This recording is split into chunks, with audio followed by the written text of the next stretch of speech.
ہمارے پاکستان میں صرف 27 کو لوگ جاگ رہے ہوتے ہیں.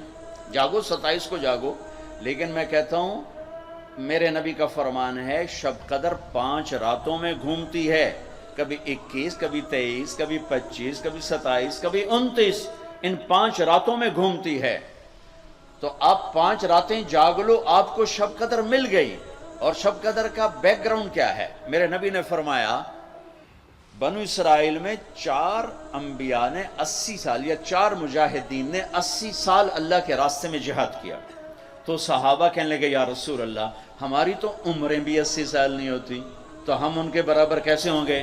تو ابھی ان کا یہ سوال باقی ہے اور مجلس باقی ہے کہ جبریل آ گئے کہ یا رسول اللہ بشارت دیں اپنی امت کو کہ اللہ کہہ رہے ہیں اِنَّا أَنزَلْنَاهُ فِي لَيْلَةِ الْقَدْرِ وَمَا أَدْرَاكَ مَا لَيْلَةُ الْقَدْرِ لَيْلَةُ الْقَدْرِ خَيْرٌ مِّنْ أَلْفِ الشَّهْرِ. چلیں ہم آپ کو ایک رات دیتے ہیں، آپ کی امت کے مرد عورت جاگ لیں، 80 سال سے زیادہ اجر لکھ دیا جائے گا. 80 سال کے برابر نہیں کہا، خیر اس سے زیادہ. تو آپ سب یہ جتنے میری بات سن رہے ہو میڈیا کے ذریعے سے جا رہی، یہ 5 راتیں ضرور جاگ لیں. چھوٹی چھوٹی راتیں ہیں، تراویح سے فارغ ہوں تو 3-4 گھنٹے کی رات باقی رہ جاتی ہے. کچھ نفل پڑھ لو، کچھ قرآن پڑھ لو، کچھ دعا مانگ لو، کچھ ذکر کر لو، اور لوگوں کو معاف کر دو. معاف کرنا بھی بہت بڑا عمل ہے، ورنہ عمل رک جائے گا، عمل رک جائے گا. معاف کر دو. ایک صحابی کہنے لگے یا رسول اللہ، ایک صحابی کہنے لگے رات کو تہجد میں یا اللہ تیرے نبی نے کہا ہے میں صدقہ کروں، تو میرے پلے تو شاید کوئی نہیں، میں صدقہ کی کراں. اچھا چل میرے مولا جس نے میری بے عزتی کی میں نے سب کو معاف کیا، میرا اے صدقہ قبول کر. فجر کی نماز میں آئے، آپ نے نماز کے بعد اعلان کیا بھائی رات کو صدقہ کس نے کیا ہے؟ سارے چپ بیٹھے رہے، کسی نے نہیں کیا. پھر آپ نے واضح کیا رات کو اپنی عزت کا صدقہ کس نے کیا ہے؟ یہ کھڑے ہو کہ یا رسول اللہ، وہ آپ کی باتیں سن کر شوق پڑا کہ کو مال لگاؤں، مال تھا نہیں. میں کہا چل میرے مولا میں اپنی عزت دے صدقہ کرنا. تو میرے نبی نے فرمایا تیرا اللہ نے قبول صدقوں میں لکھ دیا ہے یہ عمل. شب قدر میں معاف کرو. دل میں بغض ہو تو اٹک جائے گا معاملہ. 4 آدمیوں کی بخشش نہیں ہوتی. اللہ نہ کرے کوئی ہم میں سے کوئی ہو تو میں بتا دوں تاکہ وہ ابھی سے توبہ کر لے. مدمن خمرن، شب قدر میں جبریل اترتے ہیں، فرشتے اترتے ہیں، ساری دنیا میں پھیل جاتے ہیں. پھر جو لوگ دعائیں کر رہے ہیں، نمازیں پڑھ رہے ہیں، ان کے ساتھ آمین کہتے ہیں.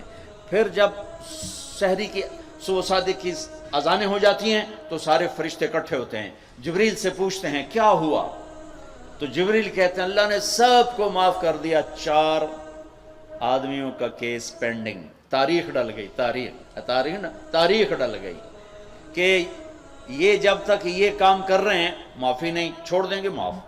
جو کون ہے کہ مدمن خمرن، شراب پینے والا، اس کی معافی نہیں ہوتی شب قدر میں. تو کوئی اللہ نہ کرے کوئی ہے تو توبہ کر. ہر خواہش جسے آپ دنیا میں تصور کرتے ہو اس کو اللہ نے حلال طریقے سے جنت میں تیار کر کے رکھا ہوا ہے. کہتا یہ شراب چھوڑو، تمہارے منہ سے بدبو، بے ہوش ہو رہے، پیشاب نکل رہے، تم آؤ میرے پاس. وَسَقَاهُمْ رَبُّهُمْ شَرَابًا طَهُورًا، تیرا رب تمہیں خود اپنے ہاتھوں سے پلائے گا. ٹھیک ہو گیا. عَاقٌ لِوَالِدَيْهِ، ماں باپ کا نافرمان، بخشش شب قدر بھی نہیں بخشوا سکے گی. ماں باپ کا نافرمان. میرے نبی نے فرمایا جب لوگ جنت میں جائیں گے نا تو اویس کرنی بھی جا رہے ہوں گے.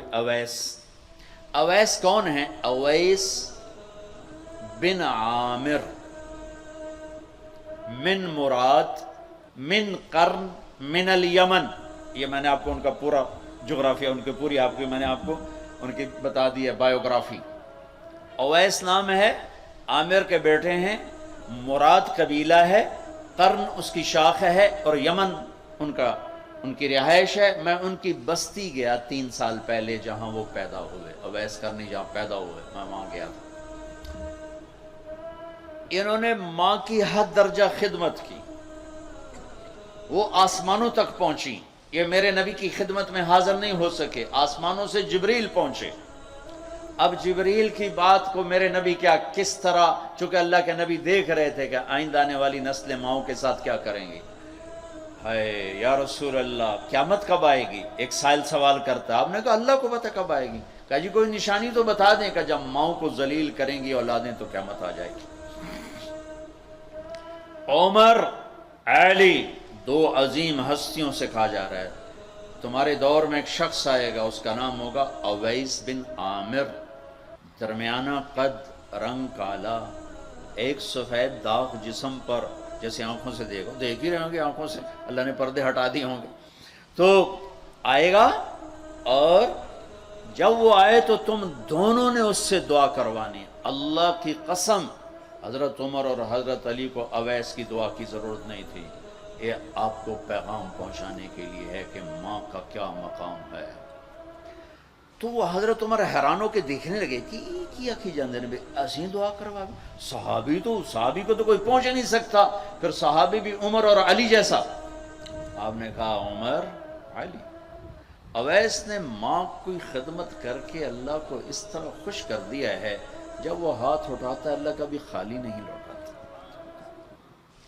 حضرت عمر ہر سال حج میں جاتے، 10 سال خلیفہ 10 سال حج کی. کوئی اویس پتہ نہیں چلتا. ایک دن سارے حاجی لائن حاضر کر لیے، تھوڑے سے تو آتے تھے. ابھی کھڑے ہو جاؤ، ہاں بھائی سب بیٹھ جاؤ. یمن والے کھڑے رہو، بہت تھوڑے ہو گئے. ہاں بھائی یمن والے سارے بیٹھ جاؤ، صرف مراد قبیلہ کھڑا رہے، پھر بالکل تھوڑے ہو گئے. ہاں بھائی مراد والے سارے بیٹھ جاؤ، صرف مراد کی سب کاسٹ، شاخ، قرن. تو ایک آدمی بچا. تم قرنی ہو؟ کہ جی. اویس کو جانتے ہو؟ کہ جی جانتا ہوں، میرے بھائی کا بیٹا ہے، بھتیجا سگا، لیکن وہ تھوڑا ہلے ہوئے ہے. تجھ کیوں پوچھ دے ہو؟ اب تمہیں فرمایا میں تو ہلے ہوئے لگتا پہ ہیں. کدھر ہے؟ کہا جی آیا ہوا ہے. کہاں گیا ہے؟ کہا جی وہ ادھر گیا ہے عرفات اونٹ چرانے. آپ علی کو ساتھ لیا اور عرفات کی دوڑ لگا دی. وہاں پہنچے تو دیکھا اویس کرنی درخت کے نیچے نماز پڑھ رہے اور اونٹ چاروں طرف چر رہے. یہ آ کے بیٹھ گئے. انہوں نے محسوس کیا 2 آدمی آگے تو نماز مختصر کر دی، سلام پھیرا. حضرت عمر نے پوچھا کون ہو بھائی؟ کہا جی میں مزدور ہوں. اور کون؟ اسے نہیں خبر یہ کون ہے. تیرا نام کیا ہے؟ کہا میرا نام اللہ کا بندہ. حضرت عمر کہنے لگے سارے ہی اللہ کے بندے، تیری ماں نے تیرا نام کیا رکھا ہے؟ کہا بابا تو کون ہے میرا انٹرویو کرنے والا؟ ان کو عجیب سا لگا نا. تو حضرت علی نے کہا اویس یہ امیر المومنین ہے عمر بن خطاب اور میں ہوں علی بن ابی طالب. پھر تو اویس کانپنے لگے. کہا جی میں معافی چاہتا ہوں، بہت معافی چاہتا ہوں، میں تو آپ کو پہچانتا نہیں تھا، میں تو پہلی دفعہ آیا ہوں. حضرت عمر نے فرمایا تو یا نا اویس؟ کا جی میں اویس ہوں. کہا ہاتھ اٹھا ہمارے لیے دعا کر. وہ رونے لگے. کہ میں دعا کروں؟ تسی سردار، میں نوکر توڑا، میں دعا کروں؟ کہاں اللہ کے نبی نے فرمایا تھا عمر اور علی جیسی ہستیوں کے لیے اویس کے ہاتھ اٹھوائے گئے. پیچھے جہاد نہیں ہے، تبلیغ نہیں ہے، تصوف نہیں ہے، پیچھے ماں کی خدمت ہے. اب وہ حدیث سناتا ہوں جو پہلے سنا رہا تھا. آپ نے فرمایا لوگ جائیں گے جنت کی طرف، اویس بھی چلیں گے. جب جنت کے دروازے پر پہنچیں گے تو اللہ تعالیٰ فرمائیں گے باقیوں کو جانے دو، اویس کو روک لو. تو اویس پریشان، اے اللہ یہ میں نے بو احتیاط کیوں روک لیا، یہ کیا ہوا؟ اللہ تعالیٰ فرمائیں گے یہ پیچھے دیکھو. پیچھے دیکھیں گے تو جہنمی کھڑے ہوں گے کروڑوں اربوں کی تعداد. تو میرا اللہ فرمائے گا اویس تیری ایک نیکی نے مجھے بڑا خوش کیا ہے، ماں کی خدمت. تو انگلی کا اشارہ کر، جدھر جدھر تیری انگلی پھرتی جائے گی نا سب کو تیری طفیل جنت میں ڈال دوں گا.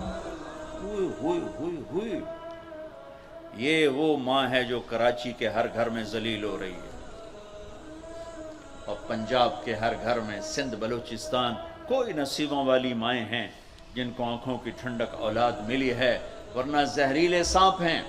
ابھی میں رائے گنج میں تھا تو ایک خاتون کا خط آیا اسلام آباد سے. لگتا تھا اس نے آنسوں سے لکھا تھا خط کہ مجھے میرے بیٹوں سے بچاؤ، مجھے میرے بیٹوں سے بچاؤ، یہ تباہ ہو جائیں، یہ غارت ہو جائیں. ماں یہ کہہ رہی ہو تو کہاں تک انہوں نے ماں کو پہنچا دیا.